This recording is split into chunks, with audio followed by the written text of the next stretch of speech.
Good day, Georgia. Today is a really, really, really special day for me personally. I have a very special guest today, and this guest is none other than Dr. Dunbar. Dr. Dunbar, thank you so much for joining me. It's such an honor to have you to chat to you today. Um, I wanted to introduce you by naming all your achievements, but unfortunately, I had to stop at page, I don't know, 10. So I'm not going to Be even mention it. But something I did not know is that you actually are the founder of the APDT. I never knew that. Actually several of them. Yeah, I founded it first in Canada, then in the US. Then we tried in England, but they wanted to be exclusive, so it didn't work there. But then in Japan, France, Australia, New Zealand, and so I founded lots of them, Yeah, that's and they all amazing. went. I just started them up, and in Chile as well. And usually made sure they had a good first conference, and then they all took it from there and went very different but separate ways. That's amazing. So you've been involved in dog training and behavior stuff for all your life, studying puppies, studying dogs. I guess I put, yeah, dog training. I mean, I grew up with dogs on the farm. I mean, that's where I am now. I just arrived in England this morning, and I haven't slept yet. My hair, and it's freezing here in England instead of California, so I'm sitting on the floor in front of the fire. Um, And in 1971, I was asked to give a 10-week lecture on dog behavior. This was at University of California, Berkeley, an extension course. And when I was doing it, they said, "Are you going to say anything about training?" And I said, "No, it was mainly about social behavior, sexual behavior, stuff like that." Yeah. And they said, "We'd love something on training." So I thought, okay. So I really had no idea how dogs were trained at the time. I had no idea it was on leash, for example. Mm, So I just did what I did on the farm, mm, train dogs off leash, lure reward training. And the vets and the owners loved it and took this information home. The trainers just said, "This won't work. This is ridiculous. You can't train puppies off leash." So I said, "Okay, next week, bring your dogs." And I rounded up some people on campus who had dogs, and we had a workshop, and it blew their minds. And but this was, the natural way. It's mm. like my great grandfather. He won a plowing contest, a straight line plowing contest with no reins, just with verbal instructions. Wow. And their dogs were trained the same. Our cats, and my grandfather used to make sure he would socialize and train, the cows, the pigs, I can remember, horses, I can only remember one. And it was the natural way of training. All I did was bring it back. It was so Hmm. old. It was new again because, 1903, dog training went on leash with Conrad Most, for the German police dogs, German military dogs. And then that was copied by the obedience clubs, kennel club obedience clubs worldwide. Mm. And that was the only option for pet owners to come to a class to practice obedience drills on leash. And your Mm. dog had to be 6 months or a year old. So when I then was stuck for something to do, well, it was actually my wife had an intervention. She said to me, "Why don't you tell me what you're going to do to bring money in this relationship?" So we were married, but I was, redoing the house. I replumbed it, I rewired it. And when it was all over, when I put in the new kitchen, she said, "Right, how are you going to bring money in?" And I thought, I don't know. I thought, I know, I'm going to start a puppy school. And so that was 82. And then 10 years later, through lecturing, and we had a lot of people come to visit from like Germany, Japan, France, Australia, because they just couldn't believe this. They had to come and see a class with, a dozen puppies off leash. Mm. And so that's when I started founding these APDTs, starting in 92, 93. That's amazing. So Uh, there you go. I also wanted to mention all your books, but I also had to stop at number 20 or so, so I'm not even going to go there. Okay, one book that's really, really, it's my puppy Bible, if I can call it that, is After You Get a Puppy. Um, much of what I do is actually based on what you wrote there.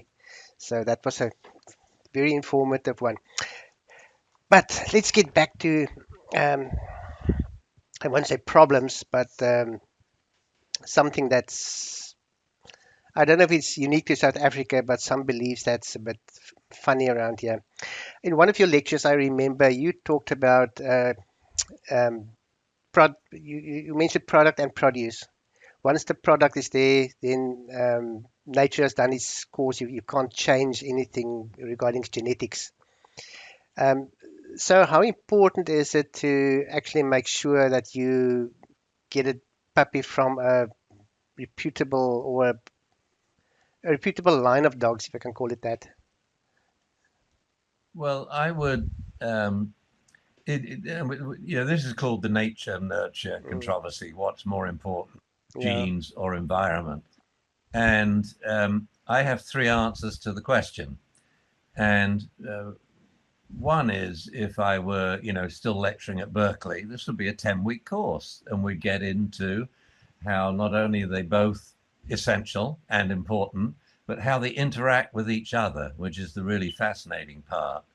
And it's pretty complicated. Environment changes genes, changes the expressions of genes. So we can't just say, oh, we're going to breed for genes and that's the way the dog will turn out. It doesn't work that way. Mm, So I have two other answers. One is for breeders. So the puppies we're talking about now are a prospect. It's a twinkle in the stud dog's eye and the dam's eye too. I mean, and I say it's all down to genes. Why do you want to breed this particular male dog? What does he bring to the party? mm, Because if he's a male dog, he's got to be perfect.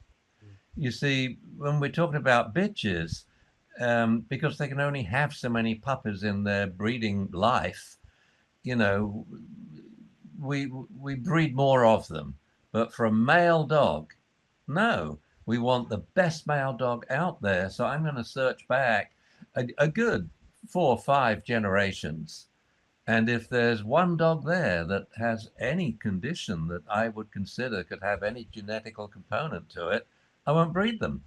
So not only do I want a dog that comes from really good stock, I want a dog that its puppies are likely to live at least to be 10, hopefully getting up to 17, 18, 19, 20. So that's the generation we bring to. That to me is the nitty gritty longevity of genetic and behavioral health. mm, And we're now getting, I'm glad I presented this to the Congress of International Congress of Kennel Clubs in the 80s, saying you should never breed to a male dog that's under 7. I've now upped it to 10. And they say, well, you maybe couldn't do it then. And I say, I rest my case. I know lots of dogs on the street that would happily do it when they're 15 if you mm, give them a chance. yeah, So, and this is what we've done to dogs, that whereas human life expectancy has doubled in the last 100 years, the life expectancy of domestic dogs has stayed the same. If anything, it's reduced a little. mm, And that is because we're not breeding for health. And to breed for health and working ability, you've got to breed for longevity. Okay. So with breeders, I'm a right winger. I say it's all genes, and I go through a lot of their dogs. They wouldn't breed from this one. I mean, look at his grandparents. They both died when they were 5. What are you doing? And yet these days we'll have a dog that wins at Westminster or Crufts, and male dog, his dance card will be full. And he could conceive more puppies in an hour in the afternoon that a bitch can do in her entire lifetime. And this is what makes or breaks breeds. mm, And I personally think no male dog is worth more puppies than a bitch can breed in a lifetime. But we got to be realistic here. They're going to have loads and loads of litters. mm, And in some breeds, like Dobermans, they ruined it. One male dog that had von Willebrand's disease, and they all had it. And so we have to be very careful there about genes. However, if you now point to a couple of dogs in a field and they're screwing, what's the point about talking about genes? What are you going to do? yeah, You could castrate it, kill it, or do genetical engineering. And so as soon as That prospect is a product. It's a zygote. Forget genes. The gene team has played its game. What you now focus on is nothing but socialization, neonatal handling, starting at birth and going on. Now, are breeders doing this? Most? No. Yeah, I know some really good breeders. When you see their environmental enrichment programs, number one, neonatal handling before the eyes and ears open, then at 3.5 weeks, 4 weeks now, the whole floor is littered in stuff. The puppy can't reach the floor. There's all sorts of crinkly paper, and there's great big tubs full of plastic balls or used water bottles, noise generators going on, making every noise under the sun, motorcycles, babies crying, at ear quarters, anogenital area. Then they hug the dog, they look in his eyes. That dog is going to be bomb proofed with people. Yeah. When we get to 12 weeks, now it's old enough where we can safely, from my viewpoint as a veterinarian, have them off leash together in puppy class. Within seconds, they bump start puppy play. It'll only be dogs that have been kept in absolute isolation from everything that'll be a little freaked out first week in puppy class. But at the end of the first session, we have solved all incipient temperament problems and we prevented the rest. You won't be producing any dogs that are fearful or aggressive towards people or other dogs. And that's it. You've got three answers. Do you want the complicated answer, or are you a breeder who's thinking of breeding this dog? My answer is usually no. Look, their great grandparents are all dead before they were 7. Yeah. And that's not unusual for large breeds of dogs, Yeah. So let's now only breed male dogs which are 10. Obviously, bitches we have to breed that are younger, but we can make sure that their lineage were long lived. So now the Doberman Club is actually doing this in the States. They offer special diplomas if a litter is bred from parents that both lived to be 10. Oh, wow. And if their 4 grandparents lived to be 10, they now get a bred for longevity diploma. So straight away you've got, and from that I would then say, now select for your working ability. Now you know that once you've trained it to do a job, it won't be dead at 5 of cancer, or it's ridiculous. And so now there's no reason, whatever your dog's working ability is, whether it's a gun dog, whether it's an obedience dog, whether it's a ring sport dog, Schutzhund dog, there's no reason it should not be doing its job when it's 10 or 14. Mm. When I talk about different dogs that have lived a long time, I remember staying with a breeder in Canada, and we were up drinking till late. All the dogs were out there, and this dog was 14, and he said, "Well, she better go to bed now. She's in an obedience trial tomorrow." I said, "At 14?" She said, "Yeah, and her dad will be competing too. Oh, wow. He's 60." For Newfies, you know. Yeah. So that's what I want to bring back again. That Yeah. dogs for companions, but also for working dogs. Mm. Their working life is 15 and they're living to be 17, 18. That it's no longer unusual. Yeah. So, and to me, it's the most important question in dogs. When you look at my latest book, Barking Up the Right Tree, I devote a whole section in the book about this. Instead, breed programs will only breed for one specific breed specific disease or propensity. I say, no, you breed for the lot. That's called longevity. If they died for any reason before they're 10, I wouldn't even think of breeding a male dog. Sure. It's so simple when you think about it. When you think, what have dairymen done with cows in the last, they have double milk yield in the time that I qualified as a vet. Wow. They've doubled milk yield. This Amazing. is farmers, for God's sake. If they Yeah. can't do it, if they can do it, why can't dog breeders? Dog breeders are the only group of animal breeders that haven't had equivalent advances in breeding that we have in livestock and in other animals. That's amazing. They're all living much longer apart Yeah. from dogs. It's crazy. Yeah, no, definitely. Okay. Now you fetched your puppy. Your puppy is now 8 weeks old, 9 weeks old. Um, okay, why is the bad idea to get a puppy younger than eight weeks? Well, I like them to have. There's pros and cons to doing anything in dogs. So we could argue for or against it. When I add up all those arguments, um, well, I'll give a bunch of them now. I like the dog to be with mum and litter mates for a good 8 weeks. So they've sorted out the hierarchy in the litter. They've learned quite a lot of social savvy and they've been biting like maniacs. And that's important. It's the most important thing that puppies do because that's how they learn bite inhibition. Or, to put it in layman's terms, to develop a soft mouth with their own kind. Okay. Well, with all domestic animals, we have to let them do that by growing up as youngsters together, rather than if we get him at 4 weeks and he's at home and he's a singleton in the house. Well, he won't be biting, he'll only be biting people. Well, they'll all be telling him to stop biting because they're fed up with it. So, with all domestic animals, we have to teach them to learn how to inhibit the force or the danger of their weapons in fights with their own kind, of which there'll be many. And that's why they have all this play fighting.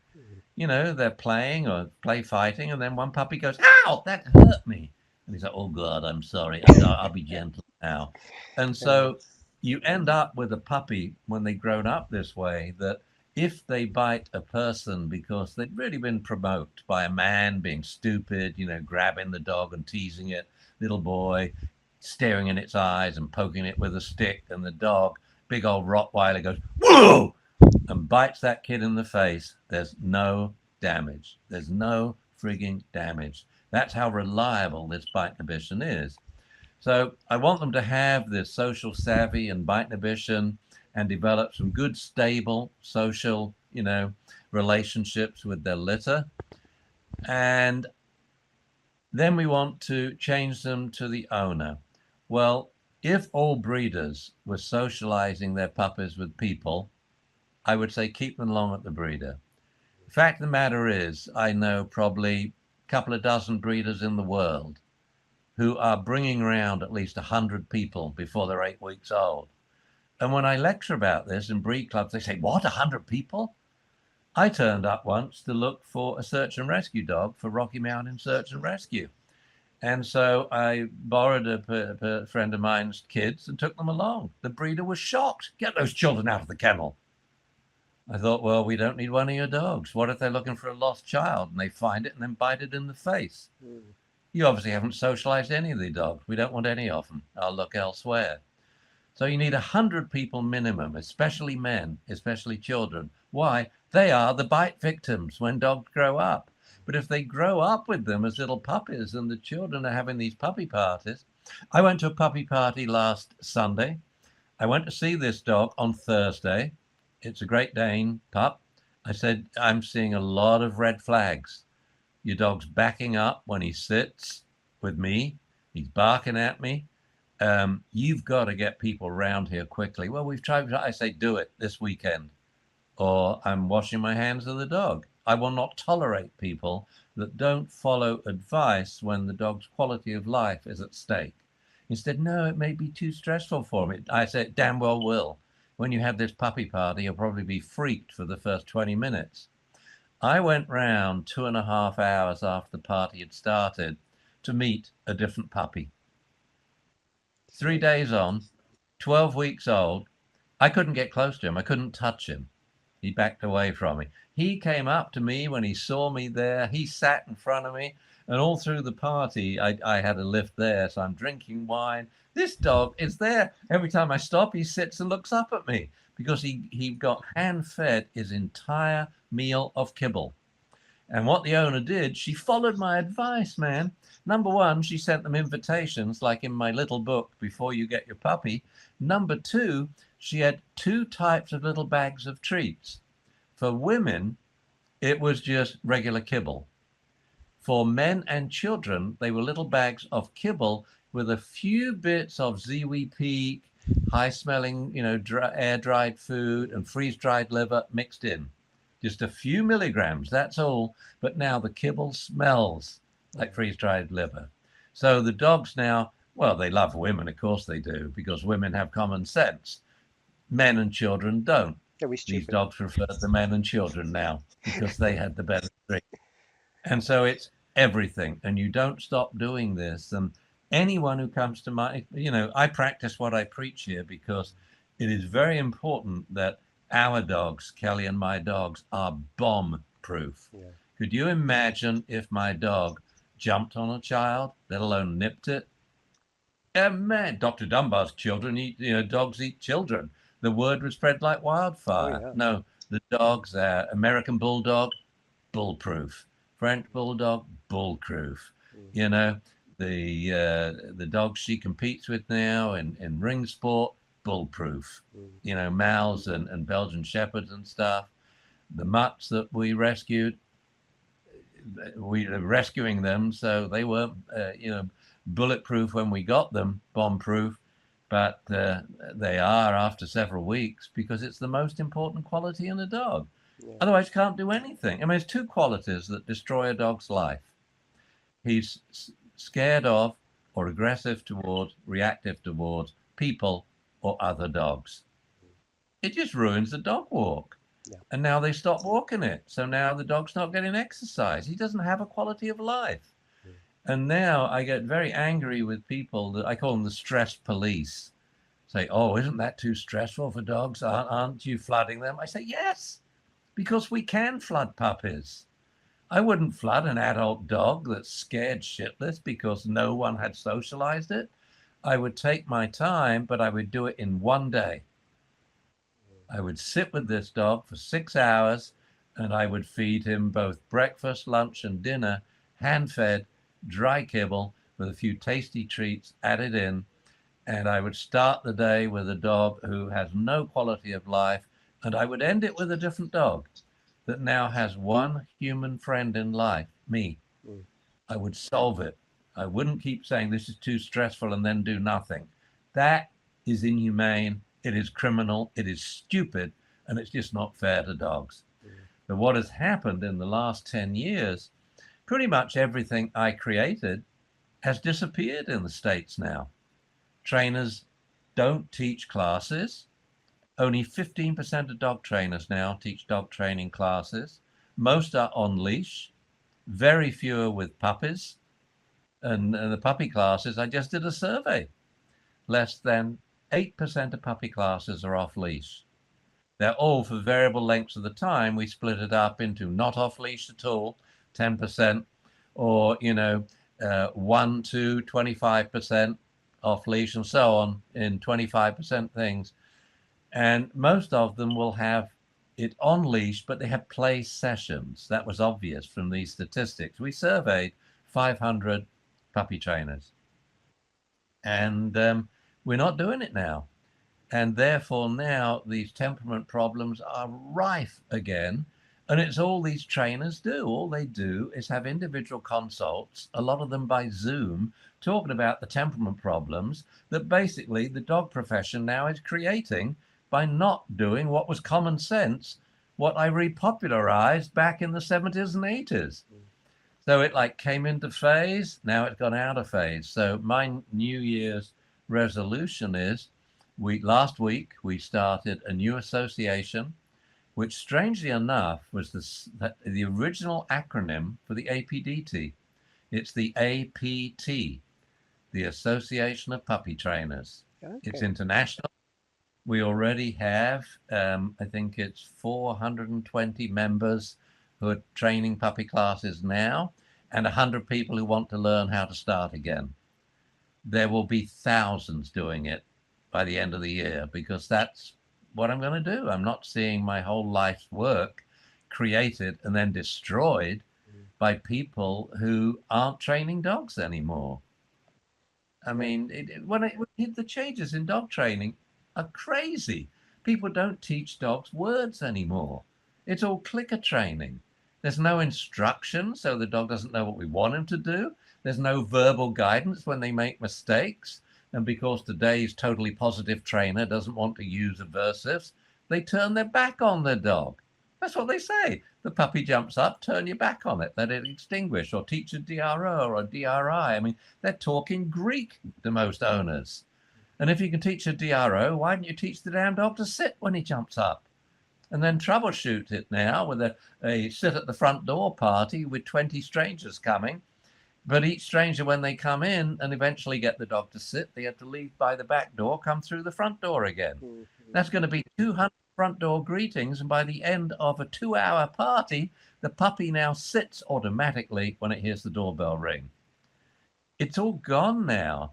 And so I'm going to have the busiest year in my life. I'm not going to talk much more because it's hard, Yeah, traveling to do all that stuff.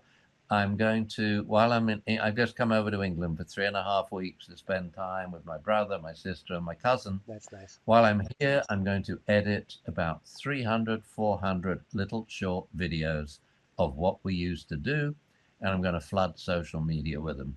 So I would love So to the see that. only, you see, it's kind of like I wrote to every single dog association in the English speaking world. I got a very polite reply from two of them, and then one a really gung ho reply from an association in Australia. But all the others were like, "Oh no, Ian, you." I say, "But you aren't even teaching dog training at conferences anymore." Like at the APDT conference this year, there was one session on puppy training delivered by Amanda Gagnon. Everything else was on like different topics like nutrition or healthcare or neurology, which is a good one, because of your email name. Was it Neuropups? Neuropause. They're teaching neurology it's like, why do we need neurology? You need to know how to take a puppy and within 5 minutes teach him to come, sit, lie down, stand, roll over, and then we start to work on the stays. And then 5 minutes later, we phase out all food lures, period. Yeah. So you've taught your dog now hand signals, but he's now learning verbal cues in 10 minutes. It's crazy. But I think it was, and why I wrote my book was when I realized they've replaced praise with a click. How many people do you know don't say, "Oh, he's a good boy. Oh, that's my favorite boy." Yes, and they change the praise according to the quality of the behavior because behavior is always changing. It's always the same click and the same treat for every behavior that's above their criterion. Yeah, the idea behind the clicker training is the sound is kind of consistent. So it will actually communicate for very specific behaviors that the dog has done something correctly. So that's I think the idea behind the clicker training. But it's also difficult when you do things like dog agility. To get that timing of the clicker right, it's much easier just to verbally praise a dog, good boy, or whatever. Well, That give instructions. You see, and why not? If you the principle of a marker, I use a marker. I use shaping and everything. mm, I can take a glance and turn it into a 1 minute riveted stare within about 10 to 15 minutes. mm, Yeah, I shape it. Baby steps. After I got the glance, I say, "Good dog." Now I'm going to wait for 2 seconds, then three, then four, five, eight, 10, 20, 30. Before you know it, 60 seconds. yeah, So nothing wrong with shaping, pros and cons. It has some very important uses. yes, And the reason I promoted the very first time a clicker was used to shape dogs was because of the state of training with hunting dogs and competition dogs and protection dogs that the force retrieve was the default technique. mm, So I just promoted shaping as here's a non-aversive alternative to get a much more reliable retrieve or hold or whatever you want with a dog. But the point is, you need to use the clicker. You could have used your voice because good dog, think about it, is a click and a treat. mm, It's both a secondary reinforcer and a primary reinforcer in its own right. yeah, And through life, this secondary reinforcer, praise, will assume massive secondary reinforcing because we say good dog, we let him off leash. We say good dog on the couch. Good dog, jump in my lap. You Mm-hmm. know, good dog, we feed it dinner. And Yeah, so now, good dog doesn't just mean a bit of kibble's coming. It means everything good in life is coming. it's a Good happy dog, go moment. Yeah, sniff. definitely it's a happy Yeah. moment for the dog. And so I think what happened is people got stuck in the rut of that sort of century old learning theory that got stuck itself. Thorndike was well on track, and then Skinner put training in a box and brought in shock. Why? Because he couldn't say to the rat, no, ratty, you got to jump off the floor now onto the board. And so, in an experiment, my experiment would have been before I'm going to electrify the floor, I'm not just going to do it and freak the rat out and turn him and send him crazy. I'm going to say anything off the floor or bzzz, and the rat will learn in one trial. When you hear that again, jump on the shelf. Mm. They learn it so quickly. But then I wouldn't use aversive, stimuli anyway, like agility or competitive obedience. The first class I went in when I got my first puppy, my Malamute, I went to an obedience class to see what they did. And I was shocked that it was taught that I just never seen one before.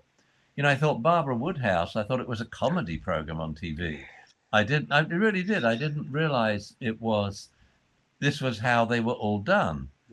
And so I sat down, pencil and paper, and I started to quantify the leash jerks.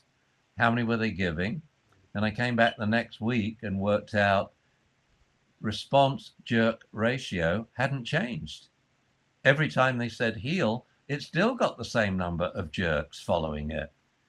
And so, therefore, there could be no learning. Therefore, the leash correction wasn't a correction by definition. Mm. Otherwise, it would take away the reason to jerk, right? Yeah. So I asked the trainer, and who's a good friend of mine, and said, could I work with these 8 owners? I've got 2 weeks of data on them. And said, what do you want to do? And I said, I want to teach them. I've worked out now that 45% of leash jerks come when the dog's too far ahead or pulling, 35% come when they're lagging or too far behind. I want to teach the dogs to hustle and steady on cue. Took us 5 minutes with 8 people. Wow. So now I said, before you even think of jerking, what is the problem? Too far ahead. What's the solution? You say steady, then you jerk. We eliminated 80% of leash jerks in one session Sure. just by now instructing the animal. See, we always have to ask our question. Everyone's got stuck in this thing. We got problems. He's doing it wrong. We got to punish him. No, no. The question you want to ask is, if this is wrong, what is right? Like, let's go back to jumping up. So if that's wrong, and all the things they used to say, remember, like grab it by its neck and hold its paws, squeeze its front paws, stamp on their hind paws, knee them in the chest, alpha roll over, squirt them in the face with water, vinegar, ammonia. All this stuff is written in books. Mm. And in one puppy training book, punch them under the chin. I Ooh, have all these books. If people don't believe me, wow. in one bookcase at home. This is, I call it like the rogue gallery. Okay. Um, so you ask the question, how would you like the dog to greet someone? You want to come in on his hind legs with a silver platter with sherry glasses. Oh, hello, to meet you. Do come in. I don't say anything till the owner can come up with a solution. I go, well, I don't know. And how do you want him to greet people at the front door? Well, he could sit. I say that's a very good answer. And I mean it. I'm not being sarcastic. That's brilliant Mm. because half the dog trainers aren't doing it now. They're not teaching the dog to sit and stay and watch on cue. So you've got no control at the front door when visitors arrive or when your dog reacts to another dog on the street. Mm. We now are solving dog reactivity in one session. And my favorite dog, and we just posted it on Facebook, and I just explained to the owner, who was a 70-year-old guy, a little younger than me, but he's very sharp. I said, right, now you do it. The first dog that came by, his dog no longer reacted. Wow. That was he couldn't walk the dog without it reacting with every dog. It's just bullshit. It's just growling and barking because he's scared. Mm, So you tell him how to act the same way we would tell military to act. You honestly think if we had soldiers, we said, "Look, guys, see that hill? Right, we're going to have a bite to eat, then we're going to climb that hill, put a flag on the top, and of course, a lot of us will be killed by machine guns, but then we'll come back and have supper, right?" How many people are going? None. So what do? You drill them, you tell them how to act, and you do it together to rhythm. I do the same exactly with the dog that's reacting. I take 2 steps back and then say, "Come here and sit. Watch me. Good dog. Watch, watch." And I give him a running commentary. Good dog. So you see if you can visualize the dog now. So I go back. Oh, good boy. Good dog. Watch me. You're a good boy. You focus. Hey, hey, hey. Focus, focus. Good dog. That's it now. He wanted to get a look into the other dog and eyeball it and get that one worked up. No, he's going to look at me, mm, which means what? Better optics for the other dog. The other dog sees a wacky butt. So now the other dog's less threatened. So it threatens your dog less. We've solved the problem. So I'm all about ease, speed, and effectiveness of training. mm, And that's what I want to bring back. And that's how I discussed it in my book when I talk about pros and cons of 6 different reward-based training techniques. I go through, what's the quickest, what's the easiest, what's the most effective. mm, We got to bring back lure reward training. It is the easiest, quickest, most effective way to put behaviors on cue. And so we end up with on demand, ultra reliability when we want it, but you can be inconsistent for the rest of the time. mm. I've come to my house and I usually, if they come to watch puppy classes, from a different country, I used to let them stay at the house, no longer. Um, But now I invite them up for dinner or something, and they see my dogs and they can't believe it. And they say, your dogs are all over the place. And I usually set up the dinner table with the dog sitting on a chair at the table, and I serve it a plate. I said, one word, they're mine. So instead of calling him Hugo or Hughie, I say, Hugo Louis, sit, boom. He knows there's a massive difference between his nickname Hugo and Hugo Louis, a formal name. Mm. Hugo means what follows is a suggestion. Do it if you want. If you don't, it's okay. We're Yeah. living together, buddy. I don't want to be on duty any more than you do. But when I say Hugo Lee, so it means now I only have to be consistent, probably less than 1% of the time. And so does my dog. Mm. So we've really got to, and we should do more of these. We've got to give dog training another revolution, bring it back to where it was. And actually, I started in 1998, I think. I got my first border collie. And okay, I'm going to say it out loud. It's become boring. I think people who join the classes also find it very boring because all you do is the same stuff all the time. Sit down, roll over, and whatever. There's no. They took the fun out of it, so to speak, if I can call it that. Yeah, And I also always it tell is tough. my people, if you don't have fun training your dog, why are you doing it? What's the point? Um, so I make everything as fun as possible. I try to work fun into everything I do, actually, just to make it more interesting. So Yeah, that's, it's games. yeah. Play games. That's what it's all about. Games in the syllabus. Like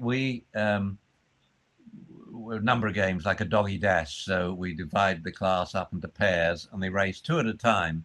And it's the first dog to sit across the finish line. Well, everyone thinks this is about fast recalls. No, it's not. The recall at this stage is a given.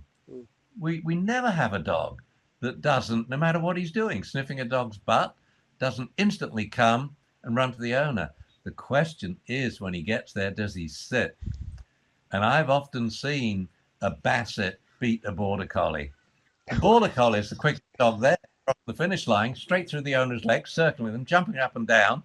The basset's crossed the line and he sits. He wins the game. sure. And so when you have games, you have absolute rules, Yeah. and nothing motivates more when you say to someone, disqualified, your dog crossed into the other dog's racing lane. Musical chairs is my favorite. It is the best game owners can play to produce a really good house dog and the best foundation for any working dog, whether he's agility, high powered, obedient, schutzhund, hunting dog, or what. Because all our training's off leash. So all the time, you see, we're asking the question to the dog, do you want to do this? Or they call it now, have you asked for the dog's consent? I said, yeah, we always do. He's off leash. If he didn't want to play the training game with me, he'd be over there in that pile of 7 other puppies playing. mm, And so off leash training, playing games, lure reward training. Because today, most people, most books, most classes, the few of them they have, are complicated, time consuming, and not very effective. mm, Because you see, if you're not queuing, if you're not, if the first item on the training agenda is not to put behaviors on cue, to teach the dog to sit on cue. We're not teaching the dog to sit. He knows how to sit, for God's sake. mm, When he was a puppy, he knew how to sit. We're trying to get him to teach on a verbal cue. If you're not doing that, you cannot quantify response reliability. mm, In my classes, if I say to a dog, what's your dog response reliability in the kitchen? So that'll be the best possible scenario. And they say, oh, 75%. I say, you got a long way to go in the kitchen then, right? Because as soon as you go move from the kitchen to a living room, you'll drop 25%. mm, If you go outside, you'll drop 50%. You're almost down to zero. Because that's the way dogs learn. They learn exactly what we teach them. So if, say, the woman in the house teaches the dog in the kitchen, she has a good kitchen dog. mm, It doesn't mean to say the dog will be that reliable, say 95% reliable in other rooms of the house, and certainly not outdoors, and certainly not on leash on the sidewalk. mm, And their dog may ignore their husband or kids. It's the way dogs learn. They learn exactly. And Thorndike, when you go back to Thorndike's original studies, his definitions of rewards and punishments, they had these lovely 3 letters at the end. And so basically it said that a reward increases the frequency of the immediately preceding behavior such that it is more likely to occur in the future in that in situation. context, yeah. He got it then. He knew that what he was teaching was something specific. Mm, But if someone else did the teaching or in a different room, it wouldn't be so reliable. And the same thing for a punishment. The end of that was in that situation or in that scenario. mm, And to me, it's one of the fascinating things about training when you actually create response reliability percentages and you see the things that where the dog works out. I don't have to do it now. I'll give you like intention behaviors. If you're going to follow up, like in a puppy class, say, and I say, right, call your puppy, and the owner's sitting in a chair with their water bottle and their legs are crossed. What the owner does is they uncross their legs, they stand up, they put down their water, they take a step towards them and say, puppy, puppy, puppy, come. Well, there are all the cues that they're going to follow up. mm, If they don't stand up, don't uncross their leg, their puppy will just ignore them. Like, you don't mean it. But in my sit test, again, I mentioned this in my new book. It's fascinating. This was a test for obedience trial champions. All they had to do to pass the test and win $100 from me was to sit 8 times in a row to a verbal request within 3 seconds. Okay. So, and I did that because I had Malamutes then, and my first Malamute was very low. He liked to think about stuff, but he was very reliable. He would do it. And all I did was change things a little. Like instead of a drop on recall, we had a sit on recall. okay. Every obedience dog champion in the world, as soon as the owner did anything, it dropped on recall. But they clearly said, Rover, sit. Yeah. Or lie on the ground. You put the dog in a downstay. You lie in a downstay in front of the dog, but the dog's prone. You're supine. You're in a straight line, 2 inches between the top of your head and the dog's nose. Coffin position. You say, Rover, sit. Only about 25% of dogs will sit up from the down. The rest either will roll over and snore and snuggle like Newfies and old and stuff, or a border collie would jump in the air, come down on your chest, and lick your eyeballs. Because you see, reading the situation, and the owner on the floor means playtime or sleepy time. Yeah, Yeah, so it's fascinating stuff when you do this, and when you go now, say, you want to have a good obedience dog in the ring, I can tell you all the ways it's going to fail and how you train for it. yeah. Yeah, we And always tell you people never, dogs are terrible at generalizing behaviors. You need to, what you practice here, you must practice outside, different yes, locations before it yeah, actually becomes yeah, reliable, absolutely right. that sort of thing. And I also Yeah, found and so some, you would never, sorry, now go also on. one thing that I found is men, particularly, they don't like talking to their dogs. They think people are going to think they're crazy or whatever, because I always ask for feedback. When you walk a dog on leash, give him lots of feedback to start with. He must know exactly what he's doing right and wrong for that matter. And I think men are very reluctant to do that for some reason. I like talking to my dogs. Well, yeah, the way I explain it to them is, well, number one, I say, look, I don't want you to squeak. There's no reason to talk to a dog. Oh, he's a good boy. Then. Oh, yeah. And they don't do that. Talk to your dog in a normal voice, Yeah. like I'm talking to you now. But here's the deal. If we're teaching a sit stay, and I'm picking a very simple behavior, what do we want? Well, we want 5 on the floor. Some of you may want the dog to be absolutely straight, head in a particular position, but I always teach sit, stay, watch. So if I say formal name sit, it means sit, 5 on the floor, stay. So the word stay is now irrelevant because sit means sit and remain sitting till the next command or a release command, and watch if I'm there. If I've gone out of sight, you never take your eyes off where I disappeared from because that's where they'll make me come back from. All right, so I'm teaching the dog now. As the dog sits there, I want you to look at the dog every 5 seconds and mark its behavior out of 10. And the scores will go like this: 10, 10, 10, 9, 10, 10, 8, 10, 10, 10, 9, 7, 8, 6, 9, 10, 10, 10, 10, 0. All right, how do you give the dog feedback with that if you're not going to use your voice? You can't do it with a clicker. So point I'm trying to make is every 5 seconds we time sampled the quality of the dog's sit, stay, watch. The behavior was different in quality. I want to convey that to the dog. I do it with my voice like this. I say, Rover, come here and sit. Who's a good boy? Yes, good dog. Okay. Good boy. Yeah, there's it. Sit, sit, sit, sit. Thank you. Because then the Malamute was doing this, and then down. Okay. Okay. So we use our words. Yeah. And when he tried to move out of sit, stay into a down, sit, sit, sit. And which, of course, had broken the cardinal rule in dog obedience. You repeated the command. Of course I did, you idiot, because the dog was going to lie down. But I Yeah. communicated to him, no, you're sit stay, so get back sitting. And as soon as he was, good dog again, good dog. And also, if the dog were in, say the dog is chasing a seagull towards a 100-foot cliff, I wouldn't say, Rover, sit. Oh, damn. Of course, I'm going to repeat the command. It's idiocy. But the interesting thing is, all the reasons they say why you mustn't repeat the command are untrue when you check them.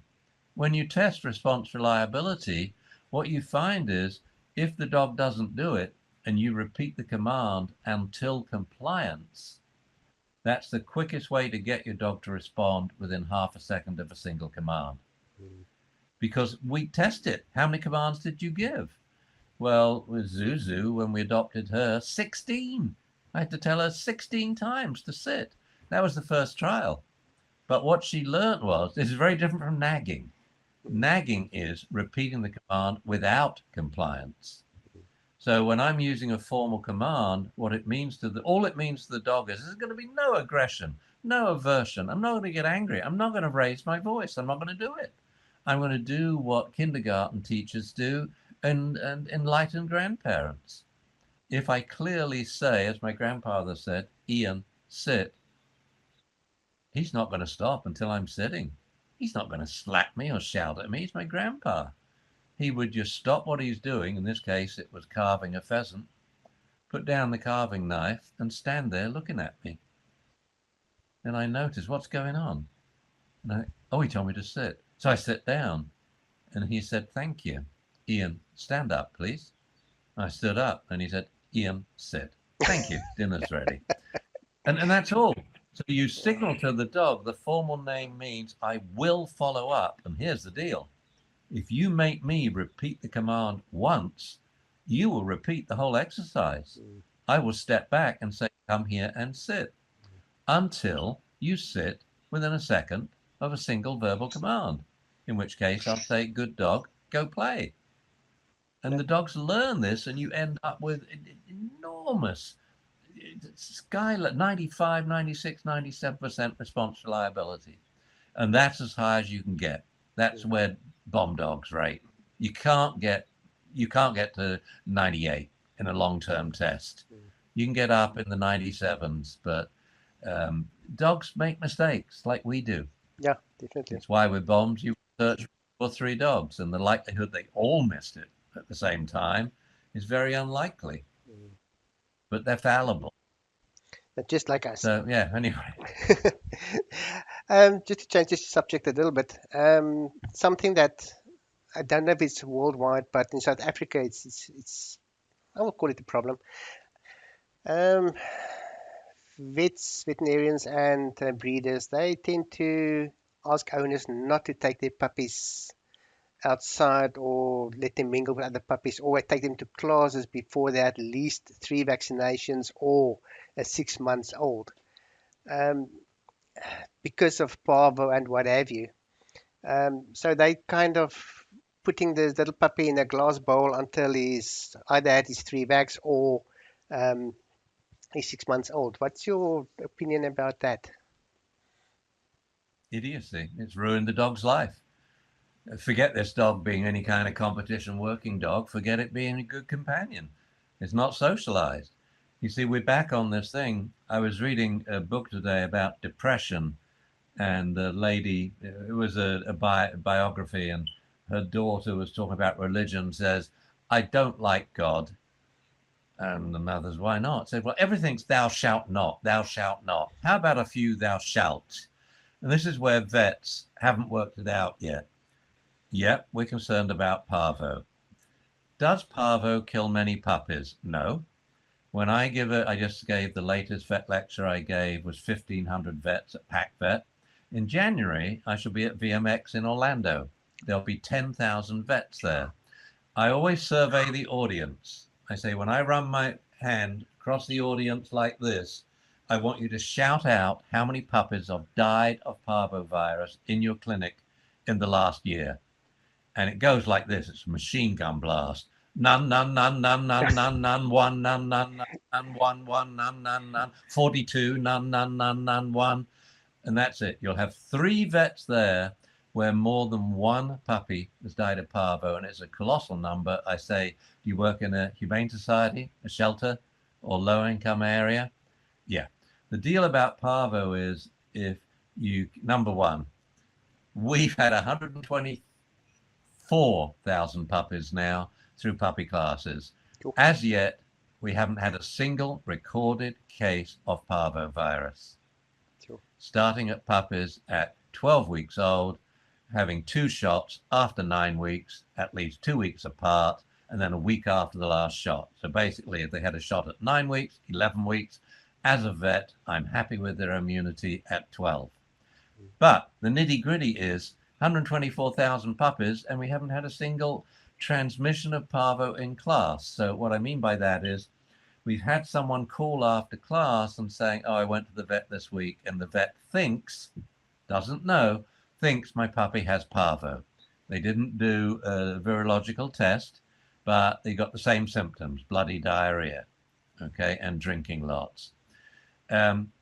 We call everyone and tell them what happened. Does anyone else have symptoms? No. All the rest of them come back to class the next week, no parvo.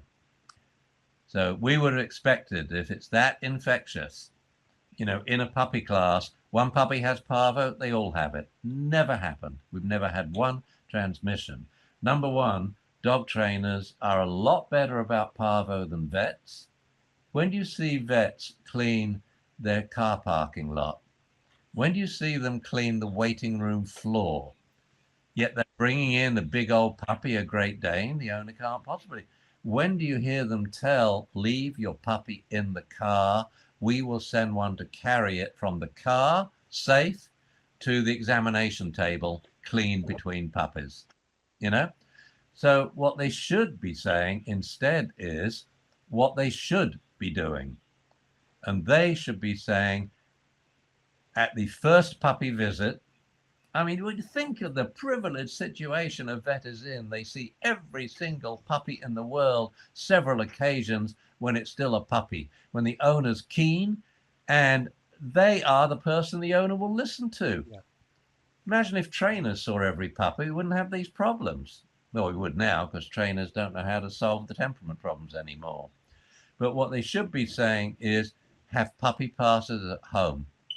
Invite 10 people 3 times a week. Ask everyone to bring a friend.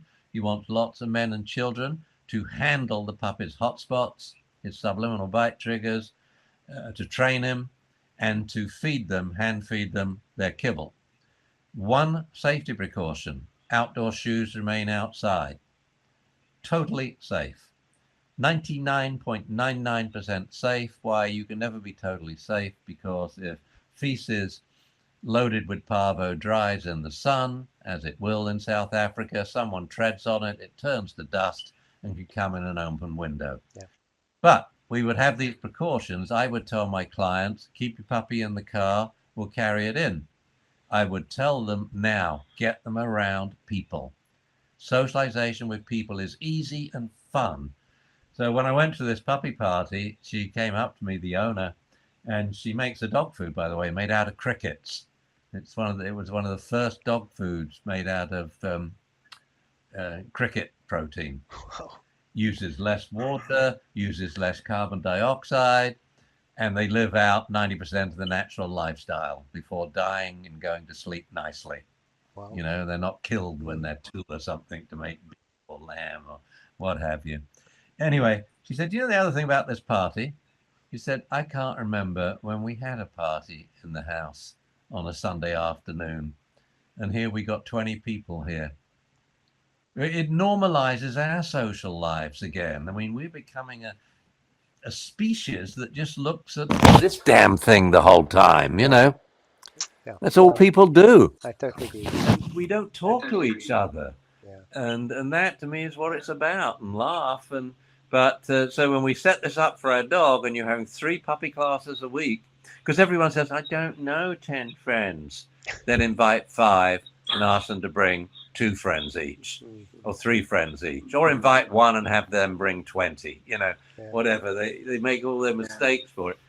So I'm sitting on the floor. I wanted to be as close to the fire as possible because coming from California to here, it's I got to put another log on when Oh we boy. finish this. Yeah. Okay. And oh, so it is. So the other thing I'm doing 2 things. We have the Association of Puppy Trainers. We already have the directory. It'll be up by the new year. We also have what we call the Best Vet Club. And so locally in San Francisco, we have the Sirius Pet Vet Club, where I am giving them free race accredited lectures so they can get CEs. That brings vets in. Free CEs. Sure. They have to have them, stay qualified. So we're giving them free on the most important things they have to tell a client on the first puppy visit. How to, prevent all the behavior problems by setting up your home right. How to prevent all the temperament problems. So, fear and aggression towards people and dogs, hyperactivity and separation anxiety. And they tell them this on the first visit. And so we obviously promote mainly to Northern California, where we teach our puppy classes. But we're getting so many people at these massive veterinary conferences that we now have Best Vet Club, which Sure. stands for Behavior, Education, Socialization, and Training. So Best Vet. It's a nice acronym, eh? That's great. And Wow. this is for all the countries in the world, in the English speaking world. And while I'm over here now, we're trying to start to. Oh, Paul, thank you, mate. Hey, my woodman has chopped down the tree and brought him logging for me. So thank you, Paul. And and yeah, because that's the secret. Mm, So in a way, I'm going to bypass a lot of people who are now trainers and mm, certified because they're not certified on what I think is important. They're certifying them on this silly learning theory, which yeah. is very lame and ineffective. Mm, And it should never have even had shock in there. Why? Because you see, when I give reasons not to use an aversive punishment, I never use the inhumane card. I just don't get into that because you're dealing with people's feelings, yeah. and it's very volatile and acrimonious. And I say, I'm going to leave that to trainers to make up their own minds unless we're in a country where a shot collar's illegal. And, in which case you can report it if you Mm, want. mm, What I do is I would never use an aversive punishment because a food reward or a life reward is much easier, much quicker, and much more effective. that's the We bottom have line. data on this. Mm, This is data. This is mm, fact. I'm not saying what I think, I'm stating what I know. It is irrefutable fact. And in my workshops, I wouldn't make someone feel bad because they've got a, spike collar on or what do they got, a pinch collar. Um, I wouldn't make them feel bad even if they had a shock collar. It's not my job. My job is to educate an easier, quicker, more effective way. So what I would do is I'd pull out my wallet and say, "Can you match that $100 bill?" Because what we're going to do is you pick 3 dogs for me, and then 3 for yourself, and then pick something you want to teach them here, mm, like to retrieve an object or a 2-minute sit stay. Whoever does it first takes the 200. I've never lost because yeah. no, it's not that I'm not a dog trainer. I'm not sort of tooting my own horn, George. I could name loads of people better trainers. I mean, Julie Case, Kelly, my ex-wife, uh, Gina, who I volunteered with, training assistance dogs. She was the head trainer down there. Assistance dogs for combat veterans. They're much better trainers than me. I do. I have two qualities. I never give up. Yeah. I have so much confidence. I'm going to do this today, and I don't care how long it takes me. I'm going to get there. Mm, It may take me a long time, but I'm going to change this dog's behavior today. And two, I quantify everything. And so I have a very realistic view when I look at any dog just by getting an eye blink of its behavior, or I know the breed beforehand, how long it's going to take. mm, Like if you tell me a Dachshund, I think, oh God, no, little legs. They're really hard to do position. yeah. So I don't want him to say down from a stand is what we're going to teach Mm, because it will take me a little longer and he may get there quicker from splatting it. Okay. yeah. What I want is a recall with a Dachshund. Oh, I'm going to win hands down. And Yeah. that's what it's all about. Yeah. Just it's easier, it's quicker, it's effective, and it's a darn sight more enjoyable. No, For definitely. and all I can say is for me. I'm not saying necessarily for the dog, although I could prove that because that's what I did in my research. I Yeah. would ask dogs, what would you rather do now? Would you rather sniff that female dog or that one? Or now you were in heat, would you rather sniff that male dog or that one? Mm, Preference testing. You can ask a dog how he feels about stuff, what he prefers. yeah. And that's what I did for 10 Mm, years, and I still do it with pet dogs. And so, what we need to bring back, and it's another way the demographics have changed. When I started in this, every single person in my seminars, there were a few vets, few shelter workers, one or two dog owners, and they were all obedience competitors. mm, Everybody competed in obedience, so they knew what quantification was. They knew what would happen if your dog laid down on a sit stay. A zero, yes. which means you NQ'd for the whole file. You drove to Durban from Joburg, and you've now got an NQ. Yeah. You wasted the gas, you wasted the hotel, you had to eat hotel food. And so we've got to bring quantification back into dog training. Yeah. And the science we should be testing people on is the science of response reliabilities. And another one I use is response reward ratios. Mm, So, for example, I'll often take a puppy first week in puppy class and I'll have them do some puppy push ups, which is a down sit, mm, and with the food in my hand. So, food is a lure, but I don't give it. yeah. The average golden retriever puppy can do 20 puppy push ups and he still hasn't given up.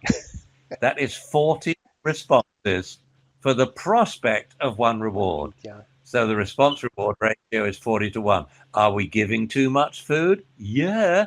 Duh. It means nothing to dogs now. Yeah. It should be like a gold medal Yeah. or a silver medal. No, definitely. So we need to bring our voice back to dog training because for instruction, so they know exactly what we want them to Mm, do, so they don't have to guess it for themselves and get it wrong, so owners get frustrated. We especially need to do that when dogs are off track because we don't want to inhibit the behavior. mm, See, people think the definition of punishment is it's inhibiting a behavior, which is not usually a normal, natural behavior. No, that's only part of the puzzle. mm, What we really want to do is to get the dog greeting people how we would like. We want to get the dog back on track. If he's forging, we want him to walk slower. So I just say steady. If he's lagging, I say hustle. mm. See if you can guess what the dog's doing wrong now, all your listeners, when I say the words Rover, outside. What do I do if I say Rover, chew toy?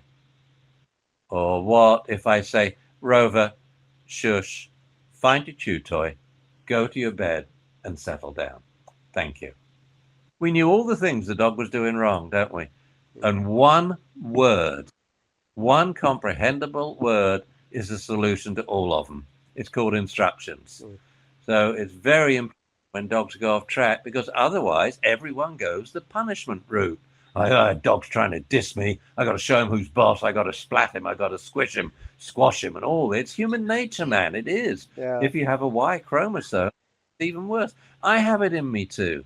I got those feelings, but I can stop them when I'm talking to children and animals. I think we Um, all do what we I can. yeah. So, but the biggie is praise.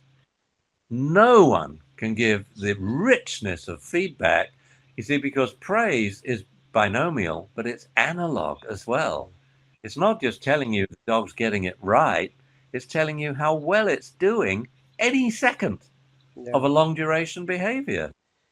And so I Absolutely. try and thin it out.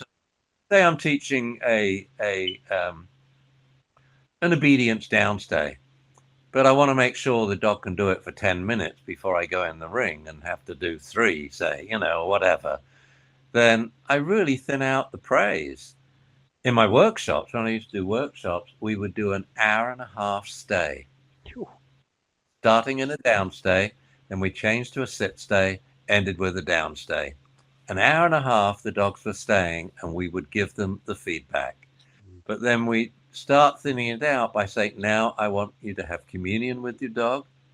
I want you to praise the dog with your eyes, you know, and so everyone twinkles their eyes like this. soft eyes. So now we don't need the words. We can do it all with our eyes. Yeah. And because of that, now the dog knows he's getting communication from our eyes. The dog watches them. Little border collies are like this, Yeah. Focused. take their eyes off. Yeah. No, it's really, Oh, really. Yeah, I think you've got the best job ever. I don't think there's any better job than what you have, to be honest. it, I tell you what, I loved doing this once because it was an exciting journey, and then dogs through the 90s. And oh, could I ask a question, Paul? Paul, when does the pub close? Okay, good. Yeah, we're gonna have lunch after the pub. Hello. Yeah. Hi there. Can I put the logs on? Yes, please. That's good. I'm kind of cold. What was I saying? Hi there. Yeah. So anyway, it was fun doing this before because it was such an exciting journey, and I didn't know what I was doing. I just did it because my wife said I had to get a job. So I trained puppies, and then people heard about it. It was the video, I guess, spread it around the world, and people kind of looked. So I thought, we got about 300 people teaching puppy classes. I'll just get them all together in one place. Yeah. And we had that massive APT, Association of Puppy Trainers conference in Orlando, 307 puppy trainers, and that's where I changed its name. But now I get to do it all over again, but I know exactly what to do. First, we go to the vets. Forget all the trainers who are doing it in the way where I think now it's slowed down, got boring and ineffective. Yeah. I'm just going to forget them all. I'm just going to show them my way, start a new association. But how do we market that? Because all puppies are going to go to puppy trainers now because the vets will refer them. Because in January, I'll be talking to 10,000 vets. And then after that will be the West Coast one in Vegas. That's 3,000 vets. Sure. It's a lot. These are from all over the world. Oh yeah, like in the one in Orlando is so big. We have a special little meeting for the vets that qualified from the Royal Veterinary College in London, where I qualified from. Wow. So yeah. Hello. Yeah. Well, even Yeah. hello, nice Hello. to see you. This is my cousin Paul. Hi, cousin. Basically, I was younger than Ian, but my grandfather, we always had dogs, and it wasn't a formal. We just trained them Off leash. Yeah. and it was just that's what we learned, and it's nothing new. And I think Ian said earlier on that my grandfather used to do verbal commands all the time. Yeah. There was never any punishment, particularly. That's brilliant. It's funny how what amazing. happens. And basically, I think, if I'm being blunt, I think COVID didn't help because everybody became an expert. Oh yeah. Because they didn't have any interaction with anybody else. So suddenly, for 3 years, everybody knew what they were doing. So anyway, enough of that. I'll go. Thanks, Paul. Okay, sorry about that. Thanks, I Paul. probably ruined you. No problem. The trend was there before COVID hit about now we're no longer preventing temperament problems. And a lot of trainers would say, oh no, I just do aggression, red line aggression cases. I say, damn, I haven't done any of those since the 70s because I've not seen it since then. All the dogs out of our puppy class. And the neat thing about a puppy class, even if it goes off track, which it will, because owners are owners, as soon as you go back, the dog's like, oh, hi, Ian. Yeah, what am I doing wrong now? And you can work with the dog without getting bitten. Yeah. That he's only snapping at the father because the father didn't follow the instructions. So I'll show, hey, it's not the dog. Watch, I can take his bone away. Yeah. Okay, and your son can do it. So it's obviously you are the variable here. So let's get it done with quickly because it's too silly. Yeah, definitely. Last question before I forget. This is important. Giving puppies alone time, how important is that? Will that prevent stuff like separation distress and that sort of thing? Oh, it's essential. Yeah, this is in my two little, the two little books, Before You Get Your Puppy, After You Get Your Puppy, which we give away to anyone for free. They just go to dunbaracademy.com and they download actually 3 books. Click, click, click. You got 3 of my books, and then you get free courses, and then you get a free subscription, And so in these books, what I did was I looked at the 6 most important things to teach to a young puppy, and the 6 most urgent things. And then I triaged them. And so all this information now goes through vet to the owner the first week. This is my plan. The first visit to the vet clinic, they get these books, but they're also going to get a cheat sheet. And number 1 is set up your home to prevent the big 3 behavior problems: house soiling, destructive chewing, excessive barking, and the fourth big temperament problem, separation anxiety. We do it all at once with short-term confinement when you're home, which prevents mistakes around the house, but enables you to predict when they're going to pee, so we can put it on cue. So the puppy now eliminates on cue, so we can be there to show where, to inspect, to clean up, and most important, praise the dog and give it 6 food treats. A 100%. puppy is trained to do it in the right place on cue within 3 days. So, I mean, puppies are not stupid. I always imagine puppies like meeting up in a pub and chatting to each other and say, my owner, man, I went out to pee the other day. He comes with me. He likes watching me pee. Now, that's a word to start with. I had hardly finished peeing, and he gave me 6 food treats in a row. I mean, I don't get as many for coming when called. I mean, why didn't he just tell me that I can cash in my urine for food treats? I Yeah, wouldn't have wasted it on the carpet, would I? yeah, It's we prevent those 3 problems and separation anxiety when the owner's away from home, confined to an X pen that has a bed, stuffed chew toys, and a water source at one end and a toilet at the other, a temporary indoor toilet at the other. Or the best possible scenario would be a dog door going to an outdoor toilet. So if you get it, the dog's crate is fixed to the wall, but the side of the crate is off and it goes out to a toilet. So he will spend his time in his crate chewing on his toys and stuff, but he'll go out to pee yeah, because they have 3 naturally occurring and very strong preferences for where they pee and poop: yeah, spatial, um, substrate, and olfactory. Okay, so even forgetting the whole temporal aspect that they need to do it when they're young every 90 minutes, when they're about 8 weeks old. yeah, So first that. So yeah, we got to nix that separation anxiety in the bud. And I did several live blogs when COVID hit and saying, guys, there's going to be so many dogs that will get separation anxiety. Heaven forbid you go back to work and the kids go back to school. And it happened.